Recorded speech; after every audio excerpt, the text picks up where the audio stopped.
7 o'clock. Mayor Hoffman was not able to be here tonight, so I will be presiding. I will call the study session to order. Can we have a roll call, please? Birgen? Here I am. Drenkow? Here. Kangas? Present? Meyers? Here. Schneider? Here. And Beaufore and Rathe are absent. Okay. All rise for the Pledge of Allegiance. I pledge allegiance to the flag of the United States of America and to the republic for which it stands, one nation, under God, indivisible, with liberty and justice for all. Item D is approval of the agenda. Do we have any motion on that? Motion to approve the agenda is presented. Second. Moved and seconded. Any discussion? All in favor say aye. Aye. Opposed? We have our agenda. Item E is public comments for items not on the agenda. Please limit your comments to 5 minutes or less. Unless additional time granted by the presiding officers, all remarks should be addressed to the council as a whole and not to any individual member. Do we have anybody for public comments? Good evening. My name is Cindy Campbell. I live at 420 3rd Avenue Northwest. I'm just curious to know if the city has in place any type of communication that is directed towards new residents, landlords, or renters as far as an information packet that might give some insight to ordinances on a number of different things. For instance, I'm thinking of garbage and recycling, maybe the open burning ordinance, nuisance and public offenses, parking, snow removal, and other type of information that might be beneficial to help them fit into their neighborhoods.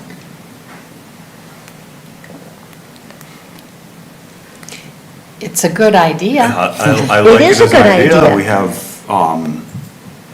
we have Travis going to speak with the chamber. Or if that's something we might be able to partner with them if they have anything for welcome packets or anything like that. That might be something We good. live in a neighborhood that has quite a few renters in it, and many of them are students of Wartburg, and many of them, for them, that's just their first residence, perhaps off of or out of their parental jurisdiction, and they are perplexed and sometimes unaware of what it takes. We have been trying to communicate. There's that whole idea, if you can't beat them, you join them. And so we've been trying to communicate with a lot of our neighbors, and I've actually been printing off some of the ordinances to help them understand what it is that they need to do in order to get their garbage taken. And in one particular instance, I'm thinking one of them has a young puppy, which is just adorable and a very well-behaved dog. But I don't know if they know about the dog park, and that might be an opportunity for them in which to exercise their dog and have a little opportunity to experience more of Waverly. So I just didn't know if there was anything out there. We don't do anything at this point, do we? Not that I'm aware of as far as ordinances or anything like that. Do you think That was that's a thing. something that could be It makes considered? sense. It makes sense to have Yeah. some of that as far as, I would think the garbage and recycling would be something landlords should be communicating with tenants. You would think As so. far as when they're picking up, but you know. However, think so, that's but- not necessarily happening. Right. Like I said, we've kind of been schooling and instructing them as the few weeks as the college has come into session and kind of helping. And we have pretty good communications with them. There's not hostility there. It's just been educational. But I thought it might be helpful if there was something that was in place, even like I said, for people new to Waverly that may not understand that. Even in open burning, we have a neighbor that's relatively close to us that regularly burns his recyclable cardboards and that type of thing, and has actually pretty well melted the side of his garage in the process. And so I'm just thinking some of that stuff could possibly be out there. I don't know that new people coming to Waverly maybe go to the website and read the ordinances. So if there was like this little packet that could come out, that would be helpful. Something we'll consider and look at, yeah. Thank you. Thank you. I think with especially in Cindy's area, in my area, there are a lot of Wartburg students who are out on their own for the first time. And I have been talking off and on with the student life the board, whatever office there, about some things that can be done from the Wartburg standpoint to inform students about what their responsibilities are if they're going to live off campus. So this is something that maybe would be very helpful to work with Wartburg on that too.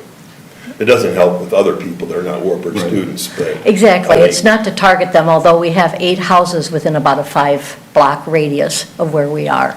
Right. And so, like I said, we're trying to keep communications. We know they're excited about being on their own and getting an opportunity to exercise that freedom. Sure. But there are some things that should be complied to. Do you ever get invited to their parties?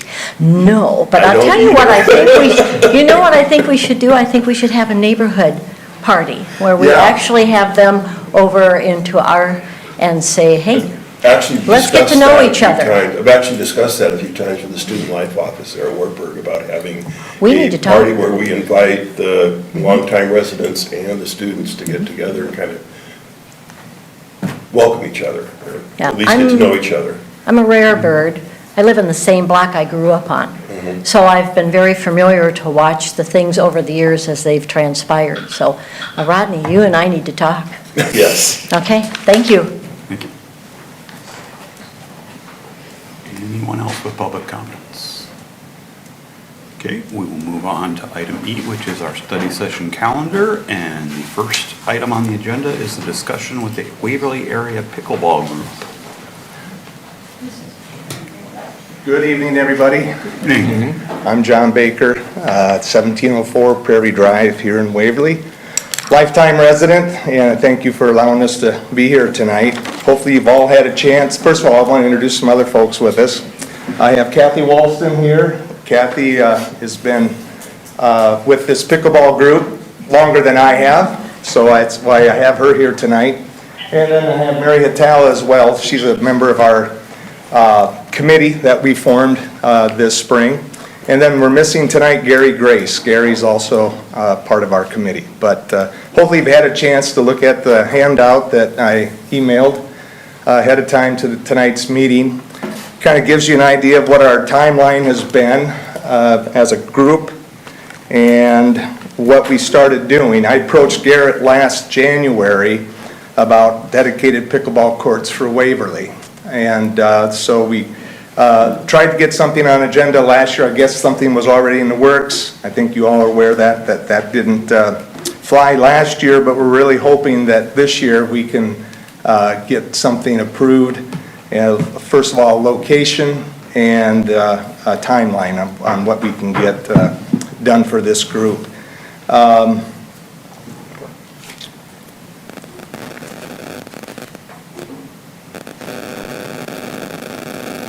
Just lost my train of thought. So anyway, hopefully you've had a chance to look over this. Do you have any questions for us as a group tonight that I can help answer?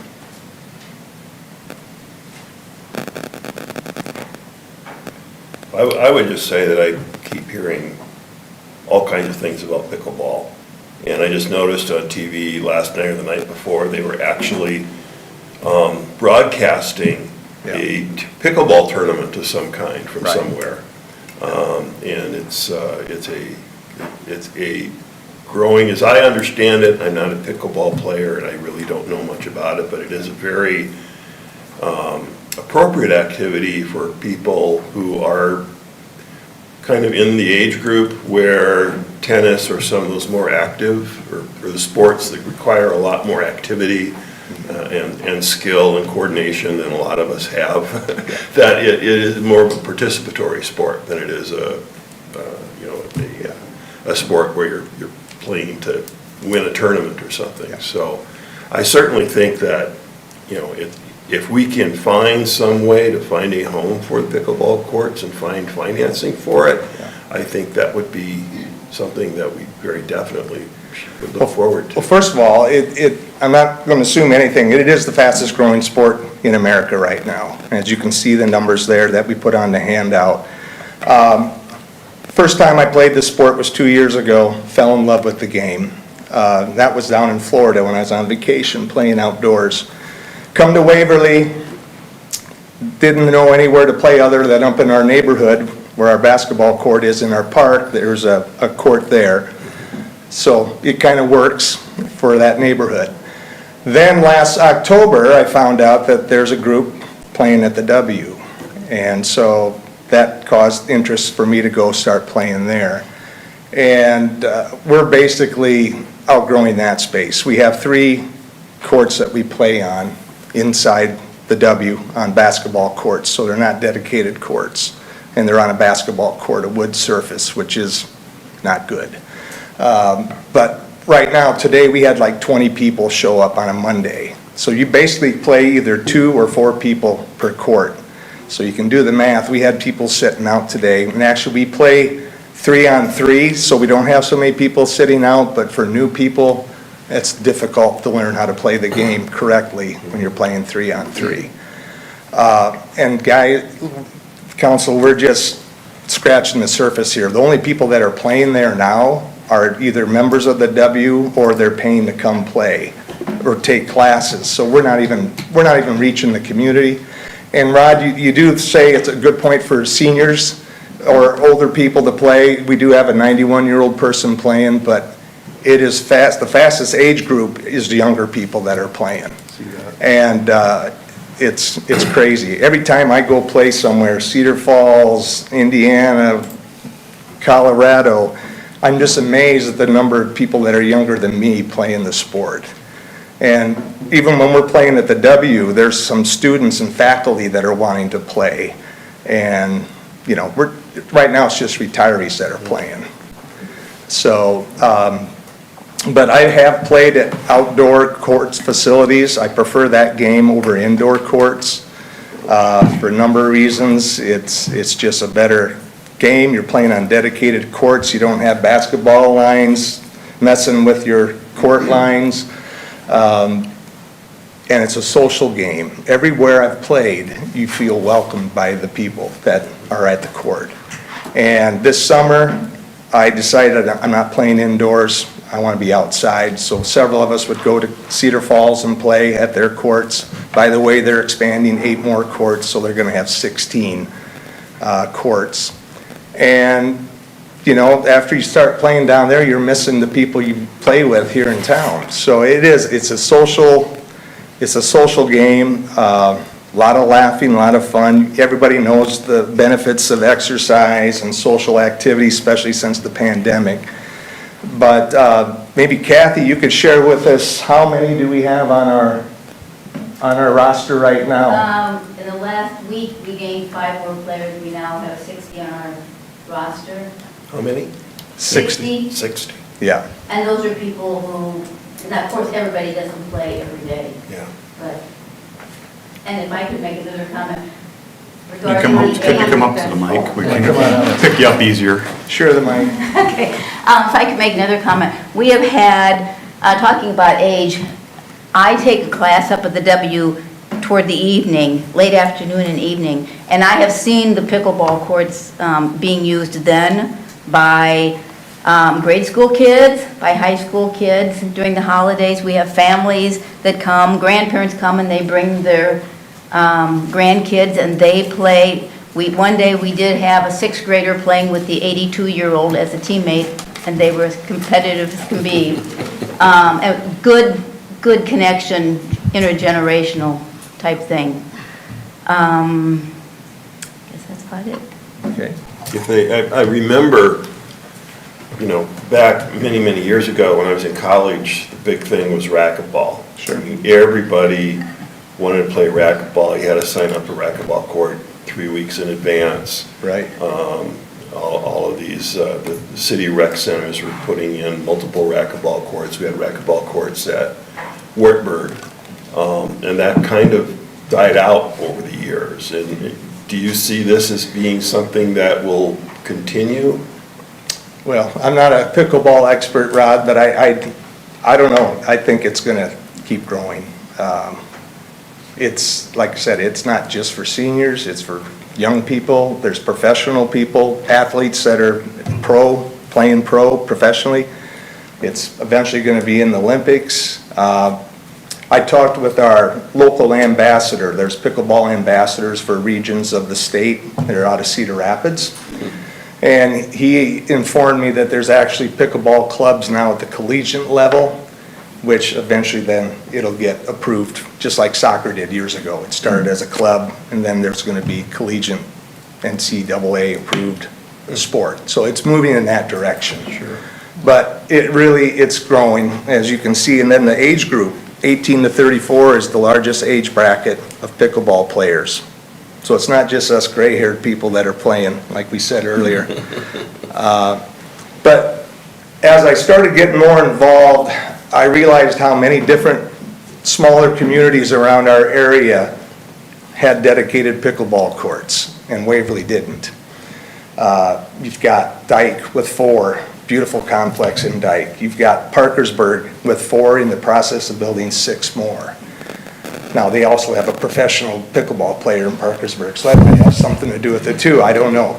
And you got Cedar Falls down the road that had 8. They put in 2 years ago. They're bursting at the seams. They need 8 more. So they've got 8 more that they're building. I hear talk of there's a committee in Denver trying to get courts going in Denver. Shell Rock has 2. They've restriped their tennis courts into pickleball courts just to test it out to see how that's going to go.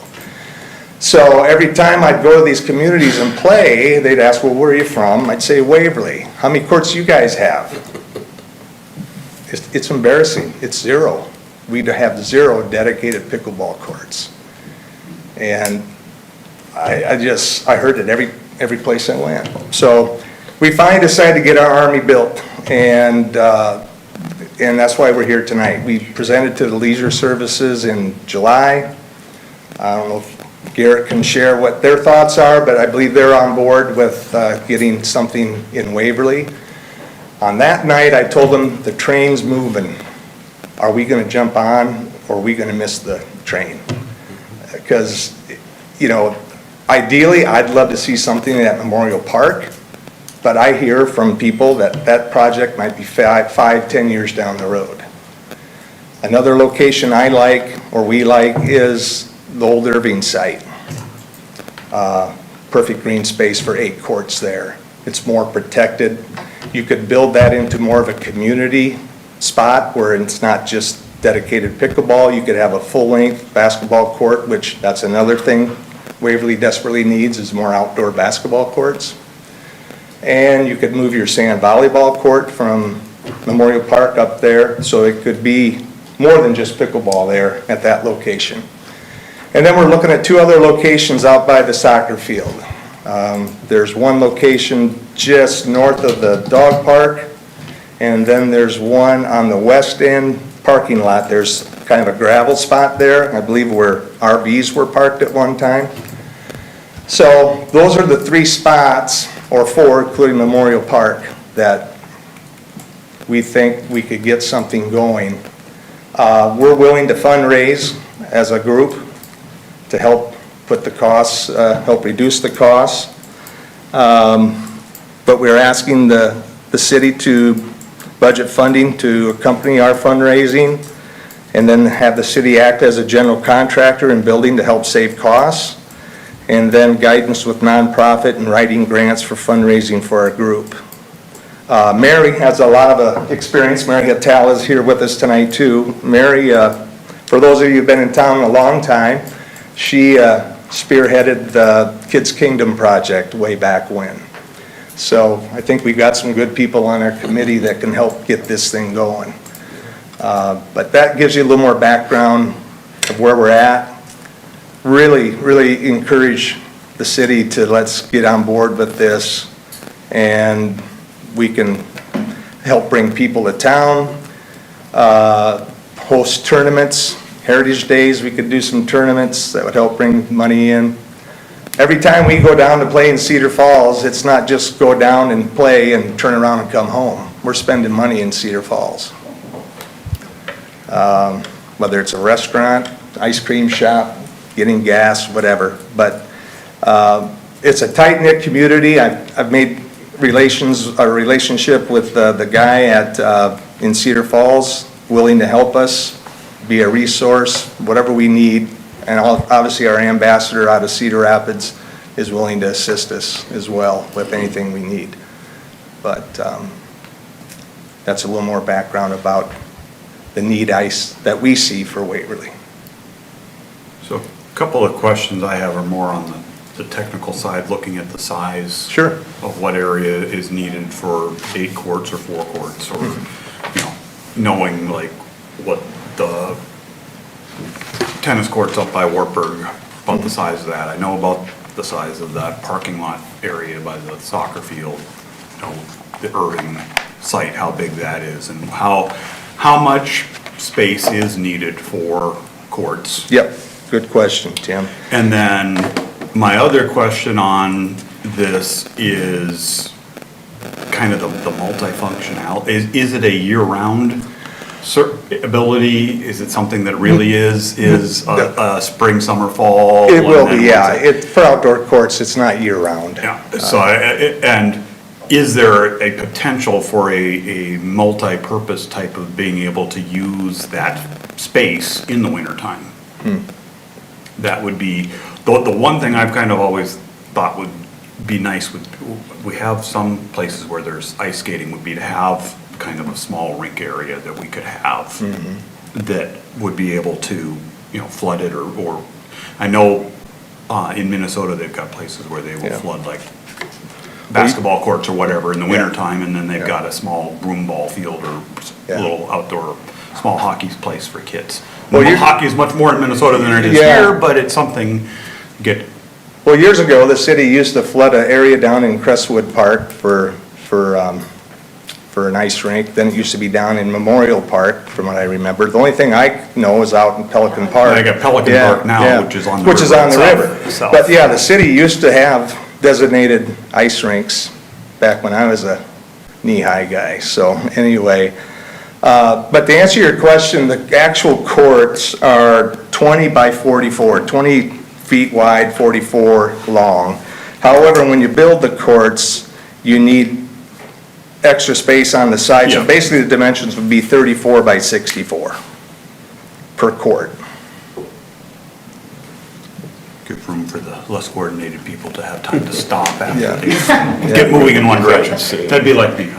Once I get going somewhere, it's harder to slow. Is there any kind of preferred orientation, like should it be north-south or Yes. east-west? Or, you know, North-south. should be north-south? Yep. Okay. Don't want anybody having to look into the sun. Well, or Disadvantage. whoever's Yeah. equal, looking to the sun equally, but. Yeah. There's a national website, very, very good resource there. It shows you how to build the courts. You know, obviously, we get, other relationships we could get help with on how to do them, get bids, whatever, but, I guess I would direct to Garrett. Do you know of places in town, in addition to what he's mentioned, as size-wise? I'm guessing you've already got some data on this, because you brought this to us in last budgeting type time, or planning time, talk Right. about it, So the city doesn't own a lot of areas that we would be able to do this on and do it right. And so, yes, I've spoke with the pickleball group, and the sites that John had mentioned that's kind of what we had really talked about, was those 4 sites for that many courts. Well, I was glad to see we didn't have the Jadestone site on here. Maybe it's size, but my concern there in particular is the noise. And, you know, in that particular site, you're probably 200-300 feet from numerous houses. Is there any recommendation for number of feet? I looked into this, and there was actually quite a few, you know, when you're growing at 160%, they're gonna, you know, a lot of places are going to shoot and then aim later. And I think that's what happened, is they're putting them too close to houses. They are. So the 3 that you have here, I think will be okay. Maybe question mark on Irving on the space. And I was wondering, like, that seemed weird to me. Like, why are they getting noise complaints? Yeah. And it's the frequency when you're hitting it's between 1 and 2 kilohertz, 1,000 and 2,000 kilohertz, which is about similar to a garbage truck when it's backing Yeah. up. So it's that same Yeah. attention-getting frequency. Yeah, actually, Matthew, I went down this spring when I heard that the Cedar Falls, they're having a meeting to address the neighbors there at Orchard Hill. And so I went down to observe and listen. And you had a few neighbors say, we don't really like the noise, but they're such a fun group. We can hear everything they're talking about out there. And again, if you haven't been down Orchard Hill, there are homes really close to the fence line there. And that's somewhat of a concern for me at Irving, but another person I've reached out to is in Chesterton, Indiana. She's the ambassador for the courts there. I've played on those courts. Those are on a school ground. There's a road that buffers the school, and then it's residential, so it'd be very similar to Irving. I just sent her an email last week and asked her, I said, have you had any noise complaints? Because yes, this summer, NBC News had a story about neighbors complaining about the noise of pickleball. And she said, not one complaint. So, I used to live by the Green Bridge. Anyone remember the hum of the Green Bridge? I got used to it. If people would have just drove 20 miles an hour, you wouldn't have heard the hum, but who drives 20 miles an hour over a bridge? So anyway, and again, you want to be good neighbors, And I obviously. think in the Irving site, there's probably some things you could do to mitigate Oh, that yeah. a little bit. Maybe you put sand volleyball on the outs. Yeah. Well, and Pickleball on the there's also inside. screens now that they're building, wind screens, that'll help dampen the noise as well. So, am I saying would the city get calls complaining about noise? I can't guarantee that. But, people that live there now do not want condos built on that property. Used to be a school bell going throughout the day, kids screaming, dogs barking. But again, we want to be good neighbors to them too, so I get that. What other questions, Julie? As you know, we had serious discussions about this during budgeting season, and I think several of us were quite interested in it, and then the realities of the budget really hit home, and it was something that just wasn't feasible right now. We don't have any indication that our upcoming budgeting seasons are going to get any easier in the near future. What can you tell us about current estimates for the cost of this? And do you question. have a plan for how much fundraising and grant money versus Yeah, city money? good question. Again, this is information I got from our ambassador in Cedar Rapids, because they just built 10 new courts. They just opened up this fall. In fact, Cedar Rapids is also having a business open up called Pickle Palace. There's businesses like this all over the country. Chicken Pickle, I played at in San Antonio last fall, and they do rotisserie chicken and have indoor courts, outdoor courts, and it's just a hoot. You rent a court for 2 hours for $40 and you play pickleball. But anyway, our ambassador said between $40,000 to $45,000 per court. So you're looking at $360,000 for 8 courts. Our group would be willing to raise $100,000. So We feel comfortable that we could do that. About 25%. Yeah, yeah, And that's assuming we were building 8 courts. 8 courts. And I suppose my thought is, I'm also thinking along the lines of Rod, that I hope this isn't just a trend. I think of the number of sand volleyball courts we have around town that I almost never see people playing sand volleyball in. I think it would make a lot of sense to find a location where we could fit 8 courts and maybe build 4 with the understanding that we could expand to 8 later. Right. That seems like a good way to kind of start the process and then see how sustainable pickleball is as an activity. So, Again, it's one of those recreational type things. We've got the disc golf course that, Right. So, and for years, it was kind of just down there, and so we did invest a little bit into it to build it up, and we've had some. oh yeah, we've had some great success with that. This could be another opportunity for recreation. Well, I would say community. the question remains is, how long will this Frisbee golf course be as popular as it is? I mean, right now, it's the new, course in the area, so we got a lot of people going to it. Will we still have as much interest in 5 years? So it's like, I think pickleball, if we put in pickleball courts, I have no doubt that it would be very popular and crowded right away. But again, like the racquetball course, like sand volleyball, like horseshoes, how long does that interest stick around? And you probably want to be wise and put it in a location where we can expand and not positive Well, we that's can at Irving. Right, yeah. Well, and I also think down by the soccer fields and the dog park, that's a recreation space. Recreational We've got area. the ball diamonds, we've got We've the got soccer parking. field, it would make sense to put it down there. Yeah. That would be So- my concern with Irving, is parking, if you have a tournament or Right, a parking and number of noise, people yeah. coming in. Whereas at the soccer complex by the dog park. How many you've got could some you get parking. at Irving? You could get 8 courts there. Can you get more than 8? I don't Wanted know, to Garrett, add- if we could or not. I And the don't- reason I'm looking at 8, let me explain my reasoning there. Obviously, Just tournaments, I said. tournaments, yeah. It's a tournament size. Tournaments. number. The people I've talked to, again, my sources have said anything smaller, you can't hold good tournaments. And people like to travel and play tournaments. So, I like the idea of it being a multi-use space, like if we could have it double as a skating rink in the wintertime. Is that logistically feasible? I don't know. I feel like we talked Do about that, I this mean, in I don't know if January. they've got the posts or anything like a. There'll like a be tennis. posts, yeah, posts in the That courts. becomes harder for I don't, and skating. how bad would that affect the asphalt, I don't know, or concrete? Those are the 2 surface types of courts. So no.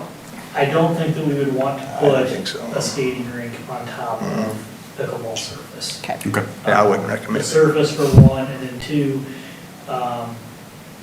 if we were to do them, we want to do the courts right, which would be with fences, Mhm. that'll separating the courts. Yeah.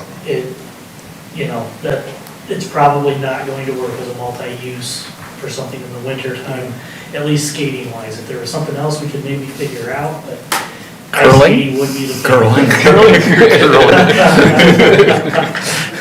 I think he meant something that doesn't require ice. Well, it's the freezing and, yeah, it's the Right, yeah. Right. thawing and freezing on top of it that. Okay. So, any other discussion? Certainly something I think we're going to keep in our mind as far as discussion purposes, because. Well, I understand, let me just reiterate this too. I understand the city has ongoing projects every year. I get it. There's always going to be projects. We can't miss the boat on this, folks. This sport is exploding, and it's here to stay. I truly believe that. I go on vacations now and I take my pickleball court, my equipment with me so I can find courts to play.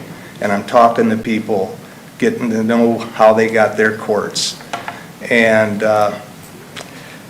I'm getting older. I don't want to wait 5, 10 years for pickleball courts.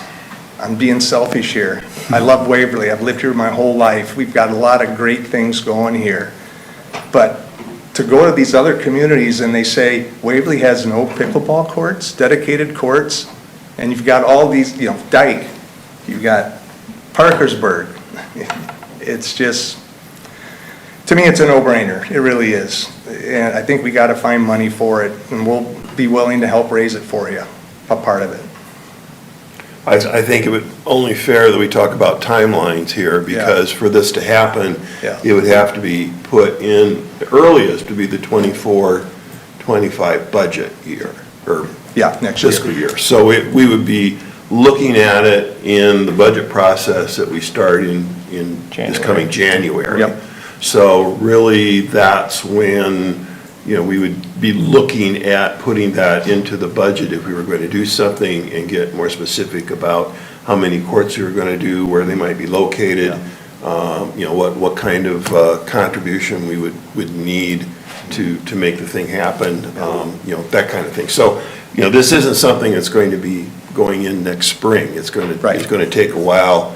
The wheels of government don't move quite Yeah. that quickly most of the time, especially on a fairly major project like this. Well, my ideal world, it would be we'd start construction spring, summer, and have them ready to go in the fall. That's my hope. Budget, the earliest would be July. Yeah. So that would be, The earliest that any city funds could be going Yeah. toward it Yeah. would be July. And we're not even doing any fundraising yet, because I'm not gonna do anything like that till I can tell Right. people we have a spot. Sure. And I'm not promoting it because we don't have a spot. Right now, we're just scratching the surface with people that are playing at the W. Yeah. But, I will tell you, as part of the planning process here with Leisure Services, I assume Leisure Services will bring a proposal to us for the budget. But my preference, and one of the reasons why I wasn't supporting this when it came up in the budget discussions this January, this previous January, was I didn't like the location in Hickory Heights Park. Yeah. Plus the fact that we had a very tight budget, really didn't have the money for it. It's only 2 But hours. it was just, it was too landlocked, there wasn't enough room for expansion, it was too close to the houses. Yeah. It just wasn't a very good location. I have the same concerns about the Irving Schools place. And no reason to get into that too deeply tonight, but my preference would be out, one of the locations out there by the soccer fields. I think it's going to be a much easier sell to do that than it would be in these other locations. could you cut us a chunk of land at Memorial Park? If we knew where all the design work at Memorial Park, I agree, that might be the best place Yeah. for it. So maybe that would be an option, is we say, okay, even though we don't have all the design work done at Memorial Park, and the first priority there is really probably the swimming pool, maybe that is, we cut a piece out of Memorial Park and say, this is where we're going to have our pickleball courts. That could Well, it's work. possible we could put, say, 4 in over by the soccer fields, and then when we get further along Memorial Park, we might be able to put more out in Memorial Park. Memorial Park, right, yeah. So, Do you yeah, have an opinion on there that, are Garrett? options. I'm sorry? Do you have an opinion on Memorial Park? Well, I do think that Memorial Park would be a great spot for it. It's a I great am spot for afraid of a how lot of long things. down the road it'll Yeah. be. Yeah. It's not happening And next what it'll year. fall behind. Right. I'm a little nervous about, saying cutting out a piece of Memorial Park and saying, now we're gonna build around that. There are a couple of spots there in Memorial Park that I've looked at and thought about. But, yeah, it makes me real nervous, not knowing yet for sure,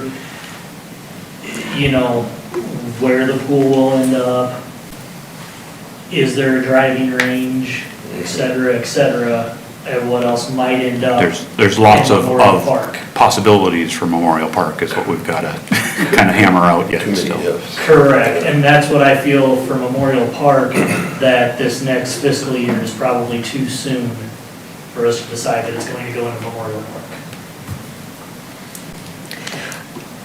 I think it's very exciting. I think it would be a great thing for our community to offer, and I could see myself getting behind this.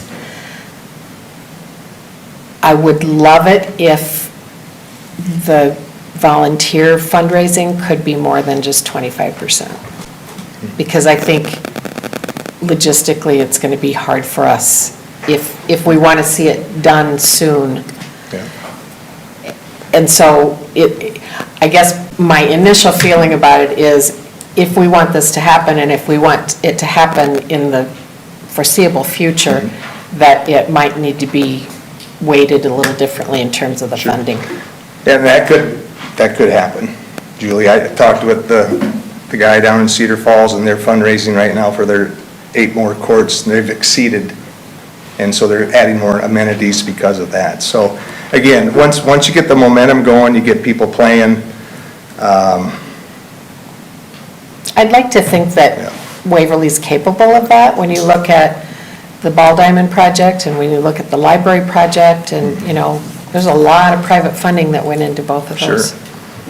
Well, it's worth pointing out, the library project is 2.2 million, and the city's contributing 700,000. So the city's contributing a little less than a third of that, so. No pressure. Any other questions for me? What's our next step? I think Garrett with Leisure Services has kind of got the ball in his court. Well, and when we start talking budgeting, that will be the conversation, so. Right. Well, I invite everyone to come up. If you haven't played pickleball, come join us up at the W. I guarantee you'll have a lot of fun. We play from, 10 to noon, Monday through Friday at the W. And if you have bad knees, you can play. I attest to that. Thank you, everybody, for your time. Thank you. Okay.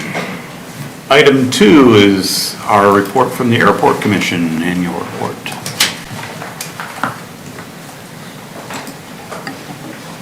Dennis, good to see you again. Hello, everyone. Dennis Hanson with the Waverly Airport Commission. We're going to boot it up.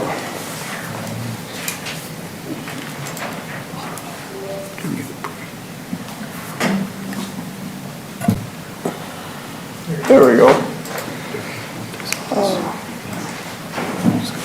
So going through, we got a little slide presentation.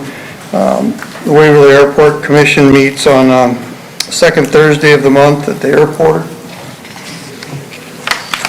And the Airport Commission members are myself, Mike Shearer, Eric Bagelman, Dick Palm, Lee Henricks, and Rodney Drenkow with the council liaison, and Mike Cherry with the city engineer. Our duties are spelled out there, generally to manage the operation of the airport, advise the city council on matters pertaining to the operation of the airport, and then powers and duties of the commission shall include a laundry list of items that we would reference you to the city code if you would like to read it. In summary, it's to maintain the airport, budget for the airport, plan for the airport, and promote the airport. The aircraft maintenance is by Schneider Aircraft Services. Oh, did I miss a page? I did. So the general fund tax support, as you can see in the graph, it's slowly, the percent that it costs the city to have the airport has declined over the years.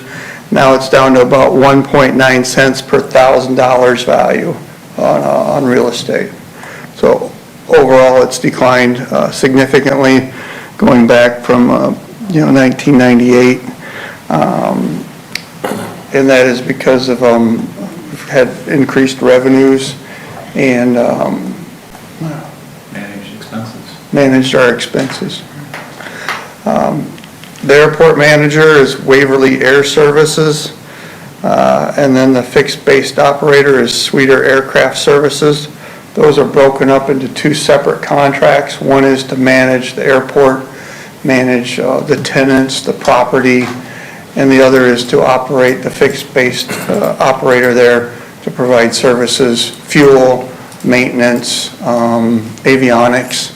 One of the things Waverly is very proud of is we have an avionics shop on field, which there are very few of those in the state of Iowa. I know of 3. There may be more, but we're very fortunate to have the Schneider there. And then aircraft maintenance is by Schneider Aircraft Services. There's one of the planes that Schneider works on. It's a Cessna 340A, a twin-engine, pressurized twin-engine airplane. Next one. The aircraft operations. We've got business operations, flight training, agricultural, and recreation.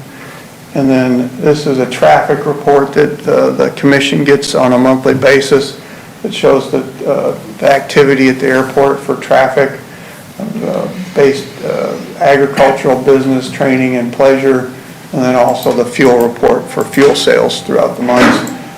Usually in January and February it gets a little lower because not quite as much traffic with the cold weather and such.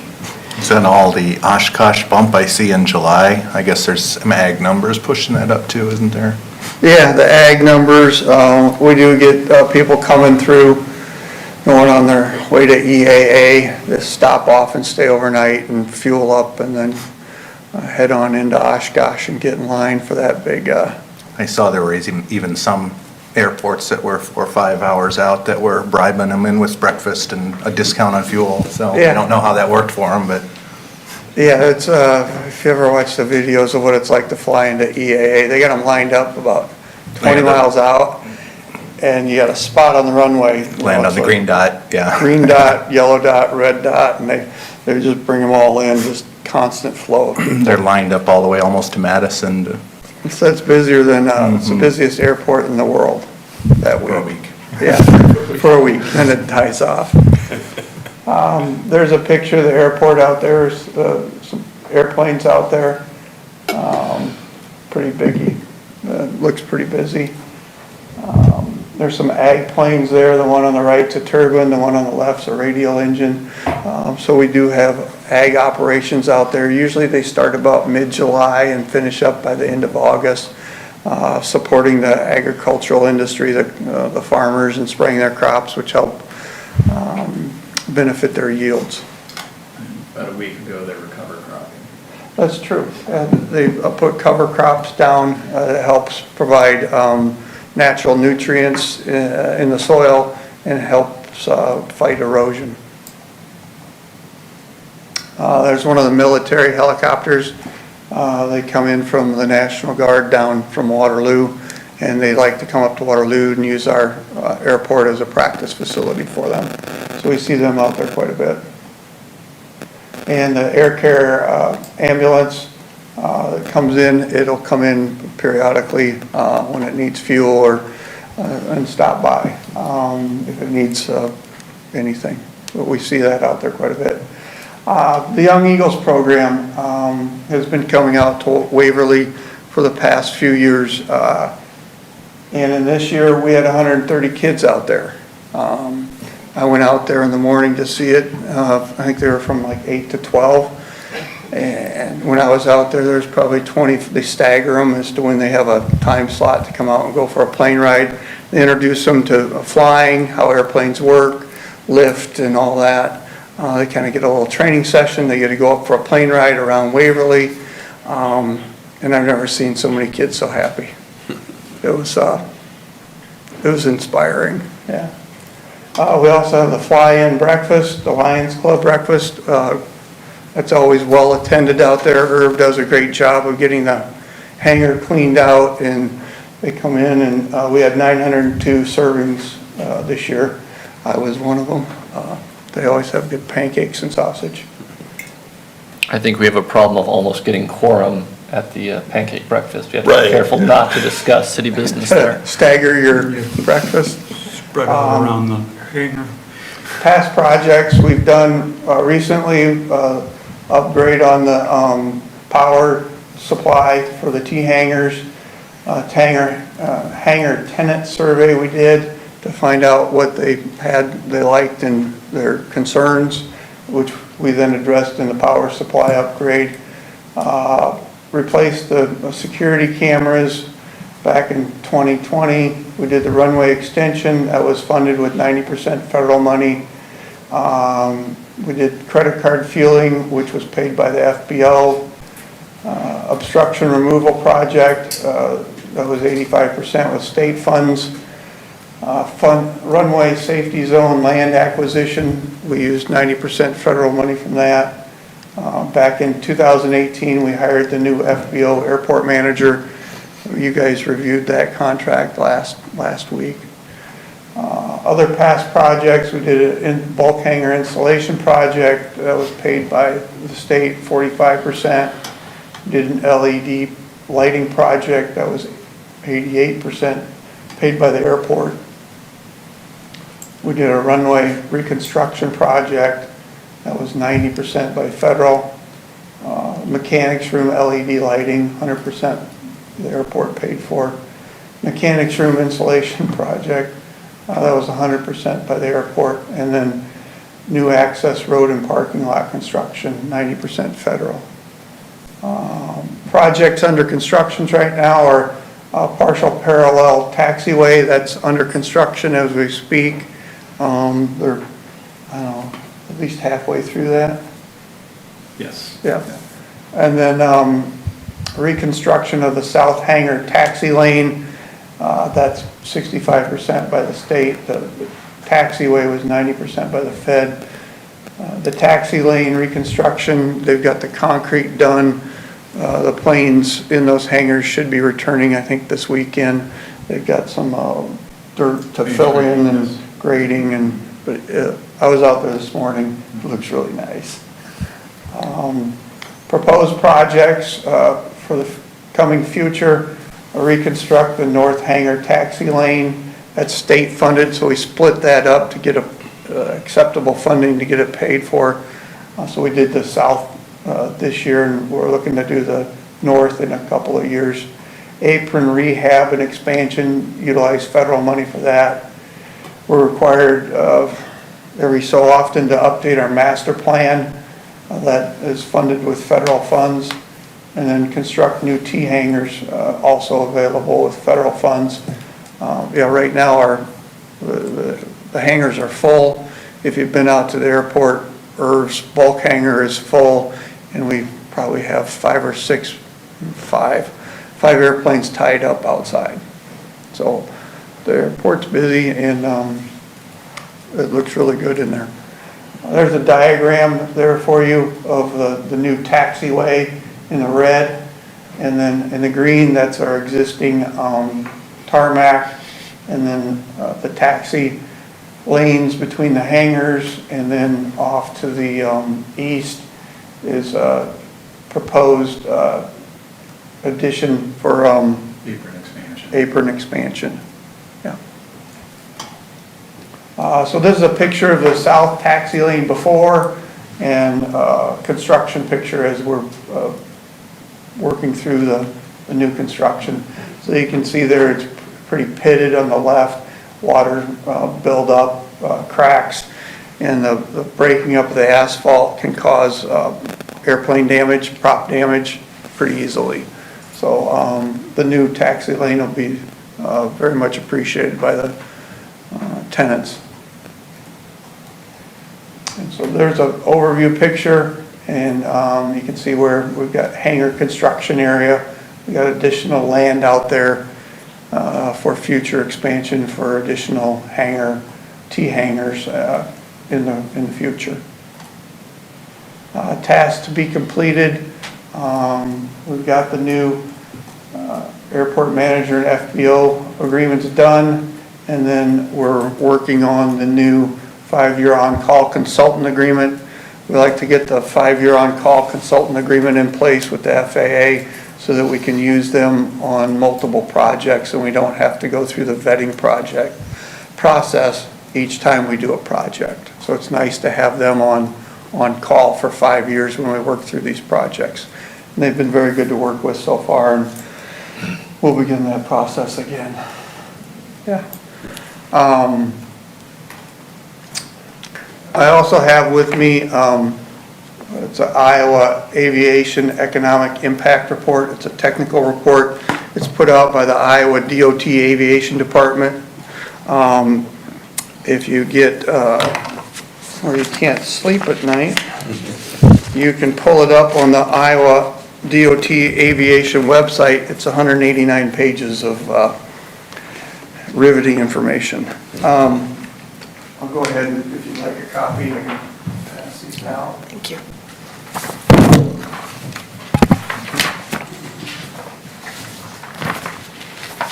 Thank you.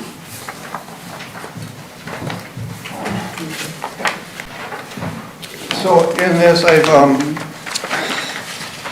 highlighted some of the pertinent pages for Waverly, and it goes through different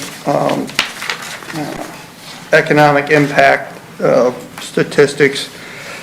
So on the first page I've highlighted it talks about Waverly Municipal Airport, direct annual economic activity, $414,000, indirect annual economic activities, $266,000, 680,000. The next page shows the direct job impacts, 17 direct job impacts and 10 indirect induced job impacts. So the DOT website kind of explained how they got that. It would, yeah. And then they go into direct and indirect payroll for total payroll of about $947,000. Direct spending of about $1,300,000. Indirect induced spending of $795,000 for about $2 million. And then the last page summarizes it all to about $3 million worth of overall annual economic activity attributable to the Waverly Airport. So if I had someone who sent me an email asking, is there any positive financial benefits for all the funding given to the airport, that $3 million would be the answer. Yes.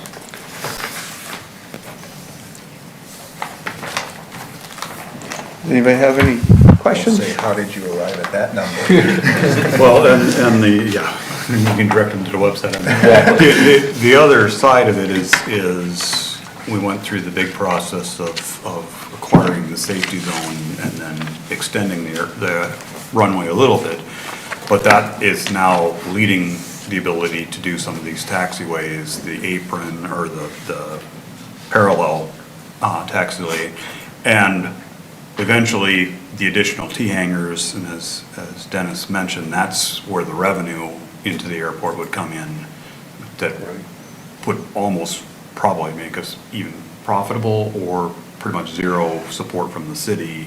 Yeah, because when you take self-sustaining. 85% of a cost of a hangar and the federal government gives you the money to construct them, but you get to keep all the rent. Right. That rent would be additional income for the airport to basically fill in that 1.9 cents per $1,000 valuation, hopefully. Yep. Any other questions? Has there ever been any interest in the public in carving out a little space in the airport for flying model airplanes? Kind of an odd request, I know, but there's really, the problem is we're a bird-friendly city, so you try to fly it anywhere in a park in town and you're on a tree real quick. Yeah. A tree-friendly city. Yeah, well, We're can't not go hand in even- hand. We're not even allowed to fly our drone out there without literally shutting the airport down, so. There's restrictions, okay. Yeah. The airspace, they're kind of protective of their airspace. They are. Okay. Yeah. $10,000 in property tax support the last couple of years. That's all we've Yeah, I think that was what in the, general. A good rule of thumb is that 1.9 is taxable valuation, that 1.9 cents. So a good way to think of it is you have a $300,000 home, it's $3 a year. You have a $500,000 home, it's $5 a year. That's what it equals.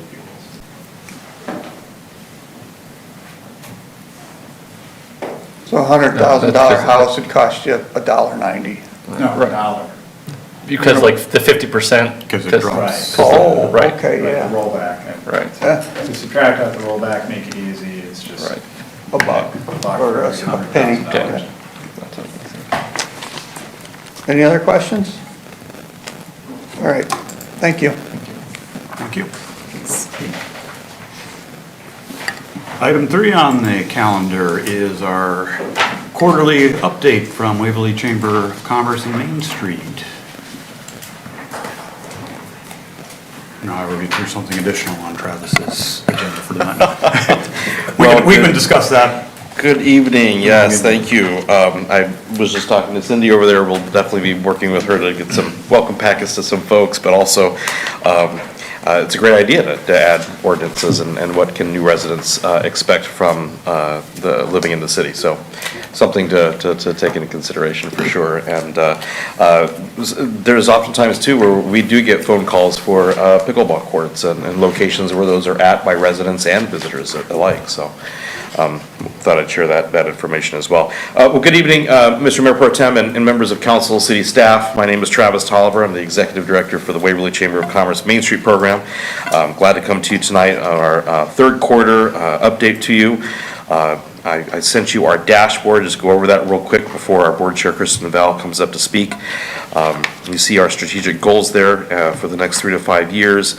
Volunteer hours, we have 92 volunteers, total hours as of right now, 947 for the year, with a total value of just under $30,000 there. New businesses, 18 so far this year, with retained members being 201. Our chamber champions, our individual investors are at 30, so we've met that goal for the year. Engaged business visits, tracked 40 for the last quarter. Our visitors information inquiries, we had 49 for quarter 2, 19 so far in quarter 3. Business resource inquiries, 210 for the last quarter and 154 for this quarter, and other inquiries, 83 for quarter 2 and 61 for quarter 3. Some highlights from the calendar year. You see there, Ridiculous Days event, what a great summer kickoff event for our retailers. Hosting the Iowa Association of Chambers of Commerce Northeast Regional Meeting of Chamber Directors here in Waverly. We had our quarter 3 Waverly Connected event at Northern Iowa Therapy, which was well attended by several businesses in our community for networking opportunities. We attended the Iowa Downtown Conference, which is a part of our required workshops to attend as a Main Street community, where we learn about trends and stats of what's going on in the downtown revitalization movement. A couple weeks ago, we had the opportunity to host some of Senator Ernst's Washington, D.C. staff who had never been to Waverly before. A handful of young people that were excited to take a walking tour with me of our downtown. I was able to show them not only the theater project, but the inside of the project. They happened to be there, and we were able to walk in and take a tour of that and see the progress that's coming along there. And then they forced me to go to Four Queens and have some ice cream, which was well talked about apparently when they got back to DC. So they really enjoyed too, walking down, eating their ice cream to South Riverside Park and seeing the new pavilion that's there and some of the space that's being provided there by your efforts. So thank you so much for that. Waverly at the Iowa State Fair is always a fun time to go down. We share a booth with some of the other Main Street communities throughout the state. We partner on that day with Wartburg College to attend that and pass out all kinds of wonderful fun things that have to do with our fair city, and of course the college as well. We passed out over 3,800 promotional items, which included things from our office, from Wartburg, and then of course Waverly Welcome Home. As well. We gave out all the Waverly Welcome Home bags that we received from Bill and Connie. We even stuffed them with Waverly Welcome Home brochures, so that was well received from folks.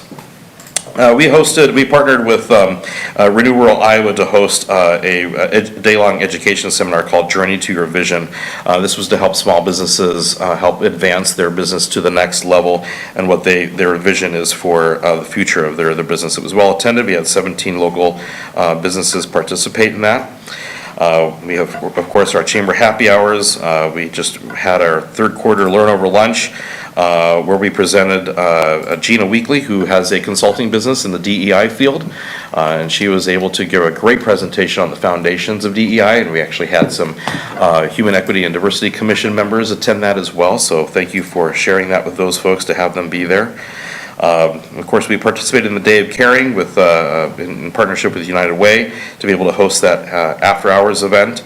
And then it was just recently on a panel for Envision Iowa Think Tank series, where we got to share some great information and stats about our community to over 100 industry and business leaders throughout the state with regards to the progress that our community continues to have the reputation for, but also talking about the economic infrastructure challenges that our entire state faces as well. So Flip to the next page, you see the objective or the goals for our strategic plan. Not a lot has changed since the last time we've gone through these with you. A lot of these are still in progress, but we're making some headway through our different committees, and we're excited to keep doing the work of Chamber, Main Street, and tourism in the city. Are there any questions about the dashboard that I can answer right now before I invite Kristen to come up and speak? Okay, well then I will invite our 2023 Board Chair, Kristen Val, to come up and say a few words.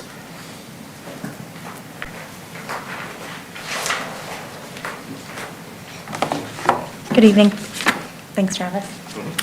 Kristen Bowell, I know that I've met most of you here.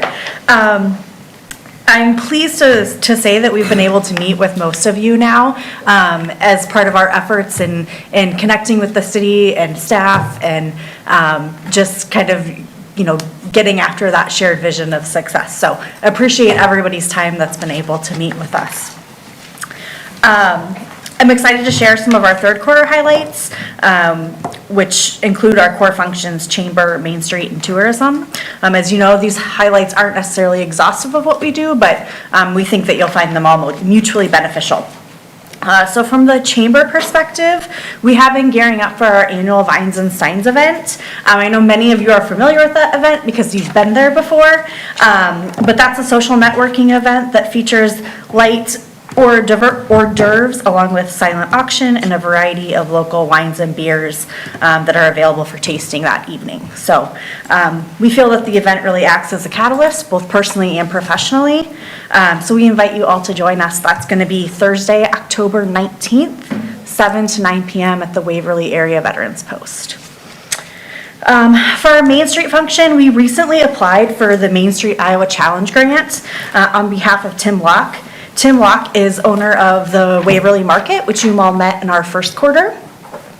He is the owner of 123 East Bremer Avenue, and he has a desire to turn the second floor into two-bedroom market rate apartments.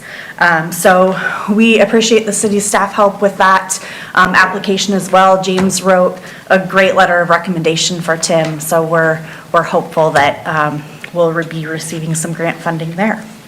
Also, I'm sure you guys have all noticed that the planters have been turned over for fall. Again, a big thanks to the city for donating some of that land so that we could grow our own pumpkins this year. I know they helped plant those and water those as well. So that was an expense that we didn't have to take this year because we were able to grow our own. So thank you to them for that. For tourism and events, we held our annual summer sidewalk sales, better known as Ridiculous Days. That was in July. We were up in business participation this year. We began to track that information in an after-event survey. And so we were able to determine that over 70% of our participating businesses saw an increase in sales of 20% or more. And then also over half of the participating businesses saw an increase of 40% or more in foot traffic. So that's just the way that we can help gauge if those events are effective for our retailers or not. And so we've been doing those after all of our retail events. I would love to introduce you to our speaker tonight, but unfortunately had a scheduling conflict. So instead, Tony Howard from Dale Howard Automotive, he's going to join us in November. He's going to discuss a little bit more about how him and his business have utilized the Chamber Main Street program to leverage sponsorship opportunities and get more involved with Waverly. That was actually a conversation that came out of our conversation with Brian and Tim, just talking about what some additional opportunities are for businesses here in Waverly and how businesses are using those opportunities. So excited to have him join us. He's also a project lead participant, which he's one of the 17 that we currently have in that class that started just a few weeks ago. So look forward to hearing from Tony in November. Any questions for us? I mean, the one question I always get more than any other is, when is the movie theater going to open? It's a good one. I will refrain from answering. I don't have any of that knowledge. Well, having just recently been through it, when we were there a few weeks ago with Senator's staff, they had just completed studying out the upstairs, and they were ready to sheetrock the next day. So I'm assuming by now, sheetrock has already gone up upstairs, so the housing portion is coming along. And we asked the same question of them, and they were still shooting for the end of the year, possibly first quarter of next year, to be done with that project. So our fingers are crossed, and we're very hopeful. I know that every time I see Debbie Durham, Director of the Iowa Economic Development Authority, she always asks me how the theater's coming along. So she's keeping an eye on it too as well from Des Moines. So I think the developers know that, and so they're trying to stick to a rigorous timeline. I should mention, by the way, since I handed out a gift to you all and really didn't explain it, so that's our annual visitor's guide. We do this publication every 2 years in conjunction with the Waverly newspaper. It does act as the official tourism guide for Waverly and for Bremer County. It's in all of our hotels, it's out of our public spaces, the library, the courthouse, here in City Hall, several other places. It goes out in all of our welcome packets, relocation packets, anything that pretty much gets sent out from our office always includes one of those. And so I always like to bring gifts, and that's fresh off the press as of, I think, last month. And so hopefully you will find that to be a helpful resource to you and your family, as we do hope that that'll be a resource for our visitors as well. Any questions that we can answer for you? Well, I'm going to piggyback off Cindy's comments from earlier. Yeah. What do we have as far as new people into town? Are there welcome bags or packages or anything like that that kind of give a greeting as to what we offer in terms of what's in town for people? Yeah. I seem to remember when I moved 19 years ago that there was a small bag that might have had some chamber dollars or something in it that was was something, was just kind of a nice kind of introduction and Sure. get people downtown type of a thing. Yeah, we offer welcome packets to anybody that reaches out to us, let us know that they're new to the community. And it includes not only the visitor's guide that you see in front of you, of course, our membership directory, a map of Waverly, a map of the trails, information about different places of worship, a brochure about our schools. There's a lot that goes into that welcome packet for folks. We try to cover all the bases as much as we can, for sure. There used to be a kind of a welcome wagon service in Waverly that I think ceased, 4 or 5 years ago by now, I think, maybe even more than that. Yeah, I think it's been about They 5 had years. a lot of tchotchkes from businesses and whatnot that was almost like a full-time job for those folks to get those things together, but. Yeah, a couple of gals did it, and I think the good thing about that is it gets a person from the community right with the resident. And, Right. Yeah, Right. it's a lot of work Yeah. for who's doing it. It might be why they're not doing it anymore. But if there's somebody out there that wants to do it, let us know, because that would be a great service to have. On Cindy's idea, is there a way, you've got that packet, because I was looking at the website, and then I was looking at our city website and the utilities, and is there a way to maybe even bring that packet, everything together on a link on the Waverly Welcome Home page? That's just new residents, or, welcome to Waverly, here's new information Information for new residents, yep. Would be great to aggregate that all together. I'm not against a print idea and distributing it, but the problem with print is the moment you print it, it's out of date. Outdated, Usually yeah. You've got to change something all the Yeah. time with it. Yeah, that was something I was going to mention to Bill, maybe, is see if there's a way that we can integrate some of that information in the way we welcome home, especially the ordinances. I thought that was a key item there that, even when I moved to town, I didn't know, so. Well, and information about when the garbage pickup is, and whether you have an extra bag of garbage, how do you get that taken, all those. And then perhaps and at the, snow removal and. when residents come to sign up for a city service or whatever at City Hall, then we just, hey, go to the website, here's the link. Right. Whether they sign up for utility service, or there could be a trigger in there Well, somewhere. that's what I was I'm gonna sure. say, is I feel like the problem with it is a lot of times that information is only getting out to the people that are requesting it. It's the information needs to get out to the people that aren't necessarily requesting it, right? Right. But even if, I love that idea of putting it on a single page that people can be directed to, that would be easy for Cindy to walk around to her neighbors, kind of hand them a URL that they could visit, or even, maybe it's something that the utilities would be willing to stick in to a new resident utility bill or something, just something really simple that has a Something there to- QR code to Some the options page for or doing something like that. that, Yes. would be a good idea. Yeah. So, thanks, Cindy, for that idea. Yeah. I can do it.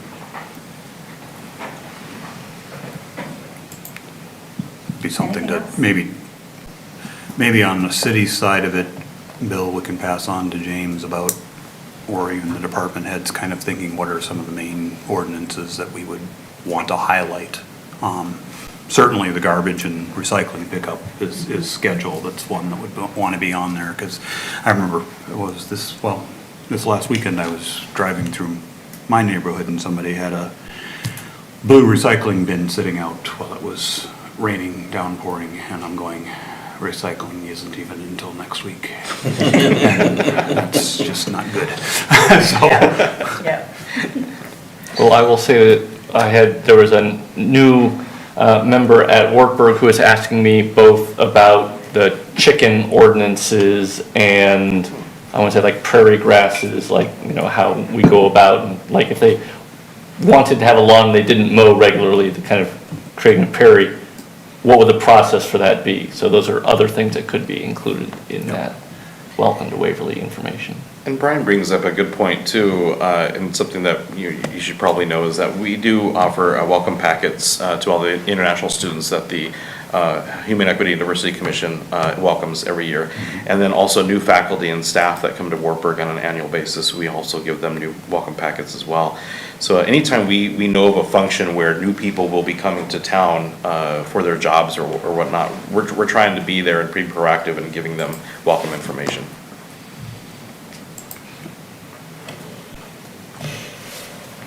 something we can continue to work on and continually look for ways to improve. But I can see on the City of Waverly website, there is for residents relocation information. So there's kind of an obvious place where we could put that information in.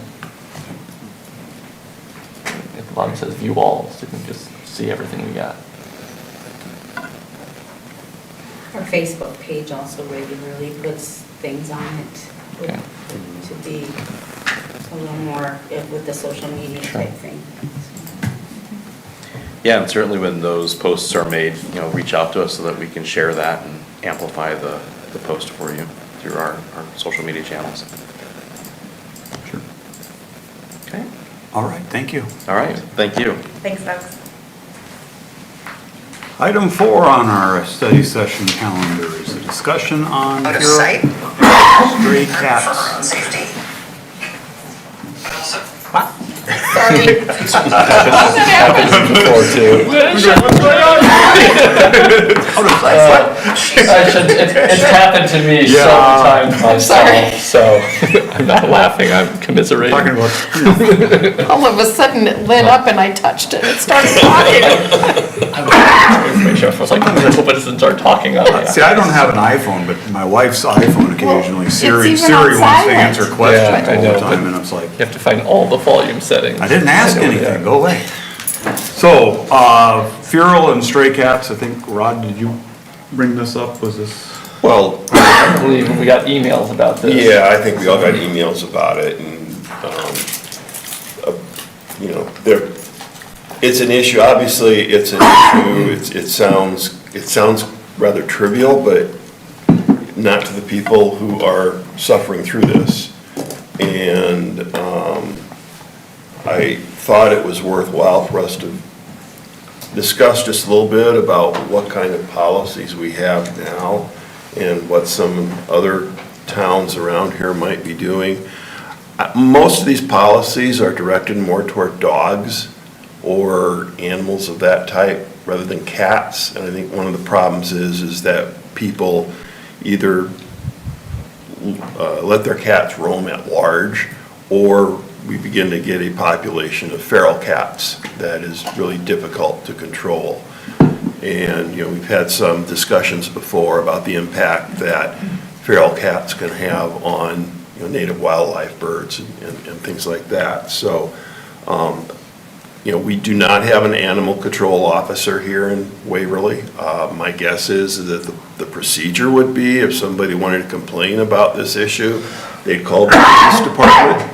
I really don't think that the police department wants to have several of their officers going over there and trying to track down, runaway cats.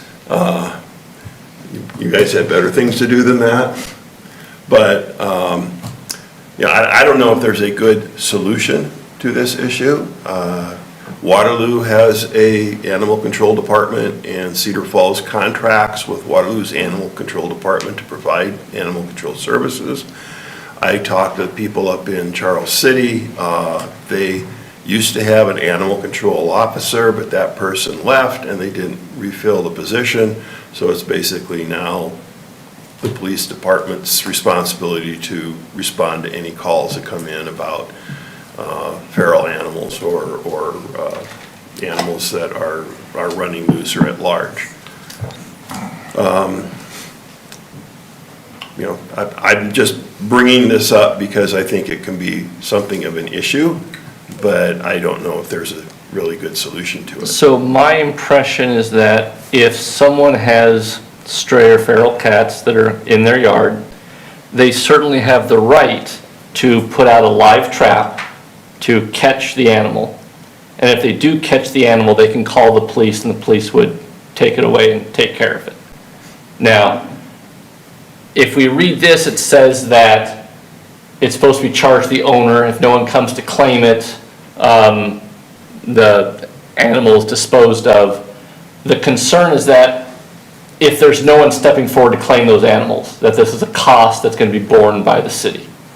On the other hand, I think that if your cats are roaming free and they get caught, you should step forward and claim it and take care of it, and claim responsibility for it. I think I would be very disappointed in any of our residents who didn't come forward to claim their animal if it was, roaming and then caught. But I think certainly anyone's right that if they have a neighbor whose cats are not I would say, well, I'm thinking the stories of cats using other people's playgrounds as their litter box. That's where we really see a problem. That people basically cats not being in control. Well, you have an issue too with feral cats. I mean, cats that are basically running wild, they don't really belong to anyone. Right. And I think we do. I have no idea how many of these cats are running around town. I know, Cindy, there are a couple in our neighborhood that I'm aware of. They don't really cause a problem. I don't have an issue with them, but I don't believe they belong to anyone. In the past 2.5 years, we have caught approximately 30 cats and, Really? yeah, about that. Yeah. And found homes for them and/or had them neutered and then re-released them. We were working for quite some time with the Waverly Pet Rescue. However, that is not functioning right now. And so if you're interested, we have 2 yet. There's a need, yeah. That are looking for homes. So it's been tricky. And we did catch on this last group of 4 kittens, which they had just been weaned, that we caught. We also managed to catch the mother. And so she was neutered and then re-released because there was no way that we could keep her. In fact, at this point, we're kind of saturated. It's been expensive, even through the pet rescue. We have invested thousands of dollars.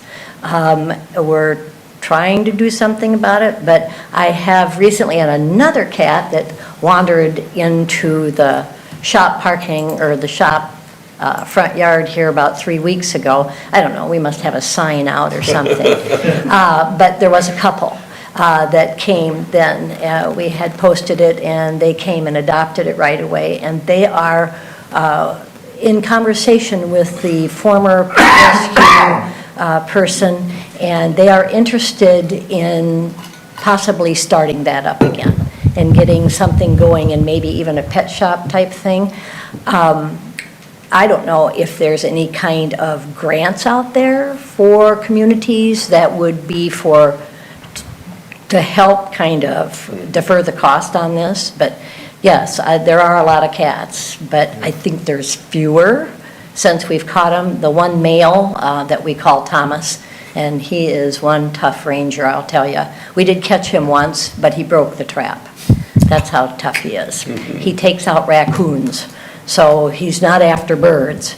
But anyway, so I just want you to know, we have actively been trying to do something about that. In the meantime, we have been caring, making sure that they are fed well, and in the winter, we make sure that there are heated beds and shelters for them. When we do get them to the vet, they are getting clean bills of health. There are no worms, there are no ear mites, they are in good health.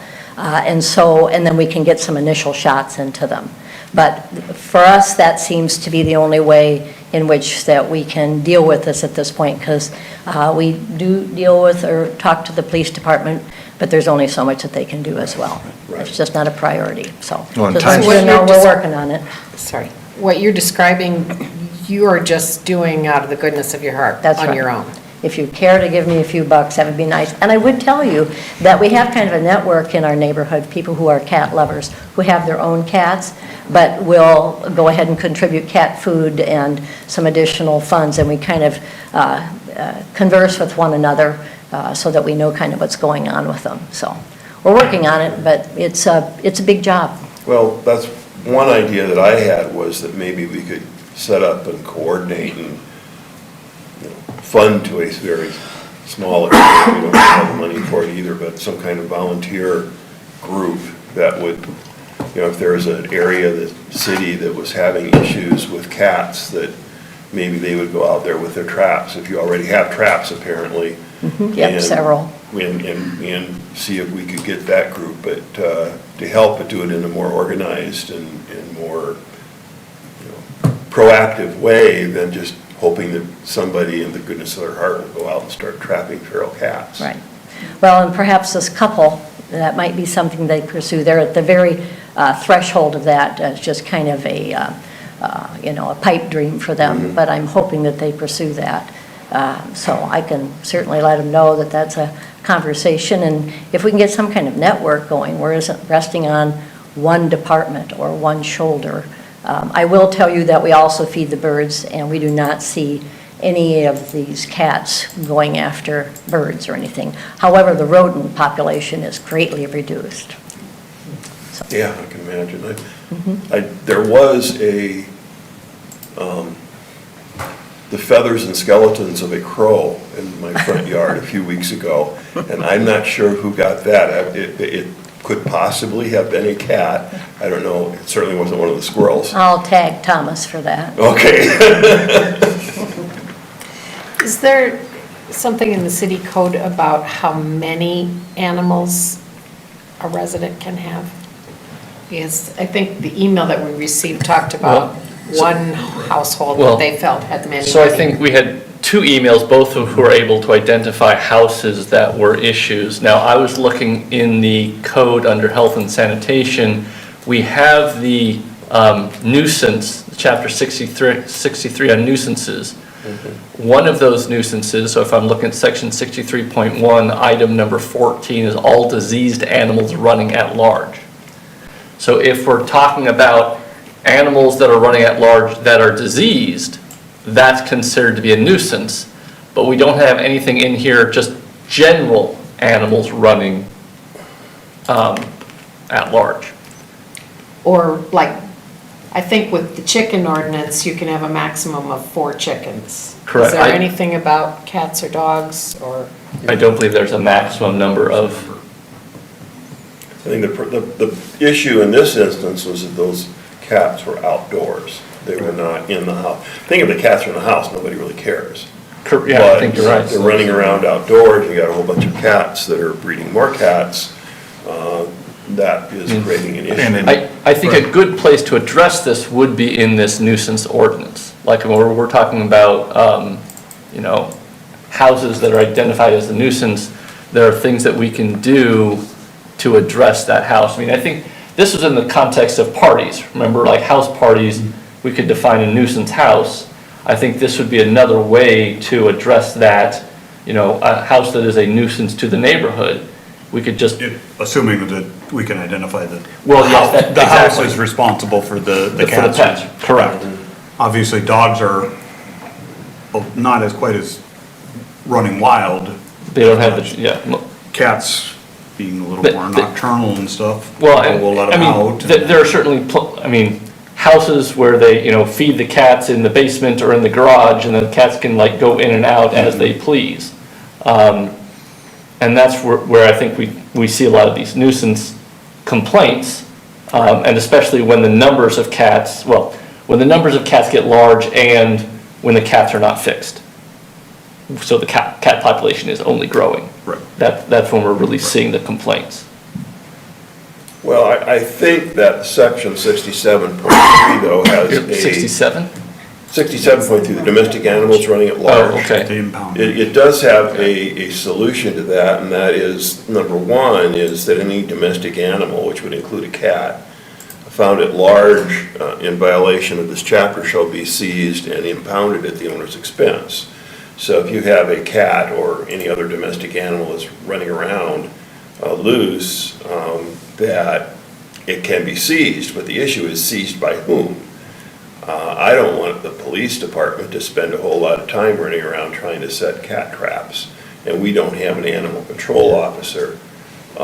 So unless the neighbors decide to buy a trap and set it out and try to trap these cats, which I think is asking quite a bit of them, if we could maybe work with a group that's already doing that and maybe just expand their activities a little bit, so if there are areas where we're having a cat problem, that we can ask that group to go out with the traps they already have and experience that they have in trapping cats and trap the cats. I mean, if they're outside, they're subject to impoundment. They're not supposed to be there. Of course, the question with that then is, when we say we will work with them, is who is the we? Yeah, Does it well- become the police department working with them? Yeah. Who would it, I Yeah, don't know what department it would fall under in the city to do that. I mean, I know the only one in the area that has a animal control is Waterloo, and that is through their police department. So if you think in terms of where cats are living, you're probably going to identify which structures are deficient, which structures are allowing them to be in a garage or a building or something that's not maintained well enough. It's the same with any other kind of critters. If you got possums or raccoons or woodchucks or whatever, that's part of the nuisance of that owner. So if you know where they're being housed, where they're living, that's the person you go after. Because that's the person that's maintaining. But would you talk to the police department, would you talk to public? Oh, both. Sure, I mean- Police are gonna get called at times, and they can identify where it is, but it can be the nuisance officer, the code enforcement officer can. Code enforcement Can also officer. give notice to the owner. Say you've got holes in your garage and you got a bunch of feral cats in there. It's your problem at this point. I mean, you can catch the cats, but if there's still holes and still garages there, they're gonna come back. Right. Yeah, and that's the other issue, is what do you do with them after you catch them? We don't have a humane society here in Right. Floyd County. They have a Floyd County Humane Society that takes all these animals in, but we don't have an organization like that here, so. And keep in mind that, the folks that just let the cats out all the time and leave them go, that's an issue too. I mean, there's times when that's problematic, and there's times when they're going after birds, and I've seen them carry them back. We see a lot of those kinds of things, but it's hard to catch those cats. Yeah. That's why I'm surprised that they had the success that they've had in catching them. It's not easy to trap a cat. I don't We know. had one mother bring the kitties to us. Okay. Brought them, they were little, she dropped them one at a time, brought them, so last Sunday we placed 2, and then the Thursday before that we placed another one, we're down to 2 again. They're very loving. It's just a bigger kind of, how do we incorporate that without a humane society in the county, in the city? We don't have Cindy is doing that right now, but it's not necessarily her job, career. Right. I don't know if the facilities are even there. Checked at rescue places pretty much around the state, and really, if you're not within their county, they're not going to take you. Right. I was having thoughts that the library should check out live cat traps. So if you had a problem, you can go get one from the library and check it out. Or check out cats. I thought it was, I think there's plenty of cats to go around. That's They may have a not, copy of Cats there, but I don't know if it's the one that they have. I think that's just on a CD, yeah. Cats. So this is really basically just, we're talking about a code enforcement issue then. yeah. So I mean, it really it is- seems like all the information is already in the code. It's a question of how we enforce it. how do we enforce it? I mean- It's also, I mean, but it is a community issue as far as, because we don't have this Well- as a service within the community either. I would also say that one thing that I think is missing from the conversation is when neighbors have a problem with cats, they should probably go talk to the house where they believe the problem is emanating from. That it's all good and wonderful to, write your city councilman and wring your hands and call the police officer, but in the end, someone's got to knock on that door and talk to them. And I think it actually makes the most sense for the neighbor to be doing it, because they should have a relationship there. And it should be a lot less intimidating when the neighbor comes over to knock on the door than when the police officer has to do it. So, I mean, I suppose that the first step is, are we having these conversations with our neighbors so that they know that this is a problem for the rest of the neighborhood?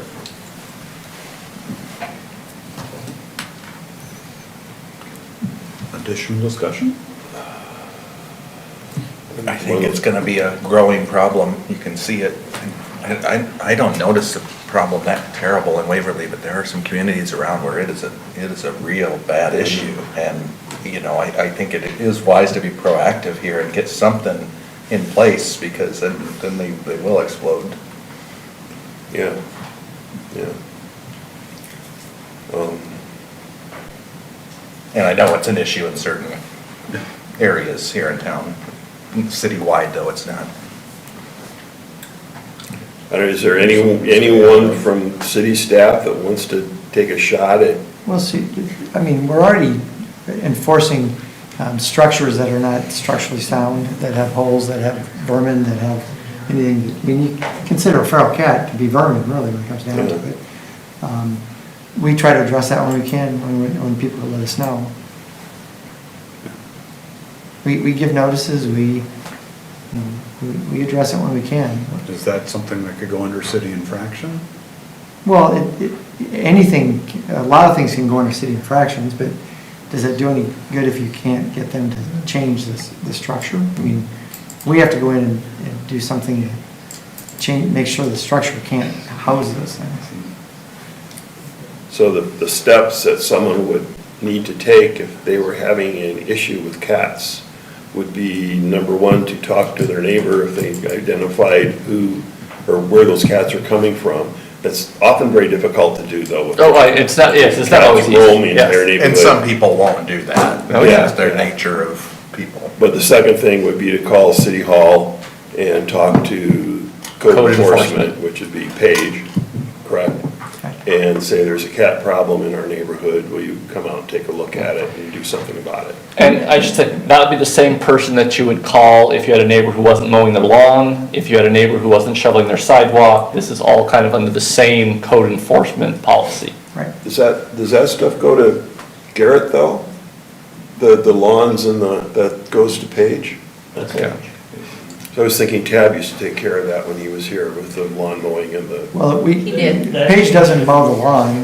No, she doesn't mow the lawn. She'll contact somebody to help and contract to mow the lawn, either that, Right. through a contractor or Right. through I mean, staff. typically, then she would contact the owner and say this needs to be Right, yeah, done. send a letter and all Right, of that. Right, Yeah. start that process. Garrett, how do you feel about setting traps? In your I'm not department? gonna answer that tonight. Yes. We should see if the library has them. So if we continue to have an issue and, the code enforcement portion isn't really taking care of it, then we maybe have to come back and address it again at some point. Yeah, I mean, I believe the code enforcement is the correct route, but if that's not working, I mean, one of the concerns I had was an email where someone said that they were told that when they catch them, they're incurring an expense for the city, which I'm not sure where that information came from. But, I mean, that's my concern, is that if someone catches an animal, they should, like, turn it over to the police department. They can, like, there's a process for that. If we should ideally be able to identify the owner of that animal. But, if someone has 20 feral cats, they may not notice if one's missing from their basement. But if the animal is put down, then there would be an expense to the city to have the animal put down. Yeah. And it does require the animal 7 to days be- or something. Yeah. Stored first. I don't know how many days in here. 7 days from the day of written notice. So you're looking at least a week or so that the animal would have to be somewhere. I notice they talk something in here about veterinarian. I don't know where the animal would go in the meantime, while it was being kept for about 7 days. Well, and Someone would have to feed it. if an owner is found, that cost is recouped. But if there's no one willing to claim that animal. Yeah, which is probably going to be the situation most of the time. For much of the time. So there would be some city expense involved in it. Yeah. But here again, I don't know. Well, but it seems like that shouldn't be an argument not to do it for people. No, I agree, I agree. So the city can do like personal people do for getting animals out of their house, out of their barn, or whatever. They can hire a control company. Yeah. So I guess maybe not the big question, but do we have what we have in code to have a solution to the problem that was brought to us? Is that there and I think what has to really be done in those situations, because if your neighborhood and you're catching 30 cats a year, somebody's letting them stay in their barn or their shed or whatever it is. And that's gotta be an issue, and you gotta be able to track that and see where they're really coming from and where they come from. And if you do that, then you're addressing the problem of where they live. If they have no place to live, they're not gonna be there. And that's probably the easiest. In the meantime, you're probably gonna have to hire some contractor to say, let's have them come catch them all Yeah, and take them away. yeah, That's really what you do when you have other animals. right. The skunks ripping up like golf courses. It's just happening right now. So, Okay. so that would be, here again, I'm trying to think through the steps that would be taken here. So the code enforcement officer, says, hey, we've got a problem here with these cats, and we can't find where they're living, or we can't identify an owner. There just seems to be a whole lot of cats in a neighborhood. One of the solutions would be for the city to engage with a Animal control contractor or Contractor, something. there are plenty of those around, to come in and maybe trap as many cats as they can. Round them all up. For a day or two, and find some place to put them. It just costs money. I mean, and if Yeah. you can't impose it on somebody. And then you incur it. I guess the other side on that for me is, do we have any kind of statistics on any number of calls that we're getting on this sort of thing? Cindy's got the number that she's catching, but I don't think she's necessarily reporting that to the city that she's doing it on her own. We're just looking for homes. so- Yeah, so it's the for other- us to know that there is something that we have to then now enact something further than what we've got in place at the moment. It's kind of, how do we know when we're reaching a point that it's becoming, besides complaints, which can ebb and flow based on. I don't think the other one personalities. that you're talking about has really come to us and made complaints for that. I mean, I think they're complaining, we're hearing it from you or others, but we're not necessarily, I mean, that's where you need, those neighborhood people should know where that's coming from. They generally will know where Right. where those cats are coming from. It's pretty easy to see them coming and going, if they're there all the time and noticing it. And they don't want to tell on the neighbor sometimes, and that's what we get a problem with. Nobody wants to tell on the neighbor and whose neighbors what's happening. Because then we'll address it by making them close up the building or making sure they can't get in, that kind of thing. So I think the bottom line is that we have authority in our city code to take care of situations like that. If people are aware of a problem, they should call to the city office, city hall, and talk to code enforcement.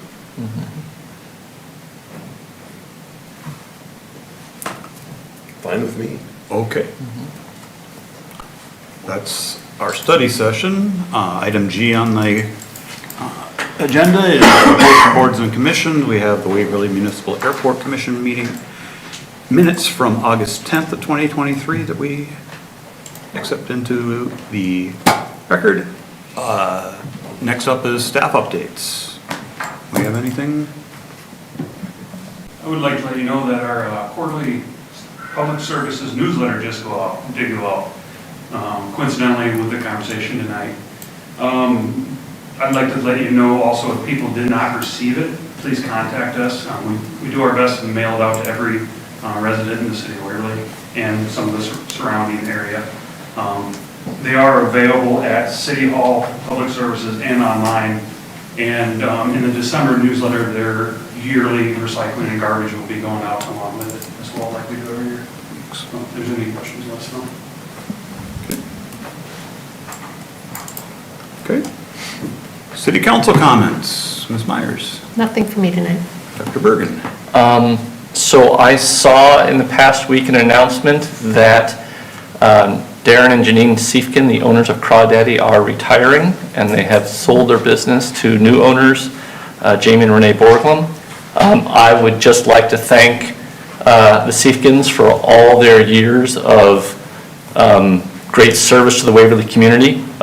It's been a great business. It has grown. It has become a cornerstone of downtown. And they've also been great community members. So even though they don't actually live in Waverly, Crawdaddy certainly has been a great member of the Waverly community. So I definitely want to thank them for their years of being a valuable Waverly community member. And then also, if anyone would like to discuss city council business after the meeting, they can join me at the Wooden Foot for a beer. Nothing to add.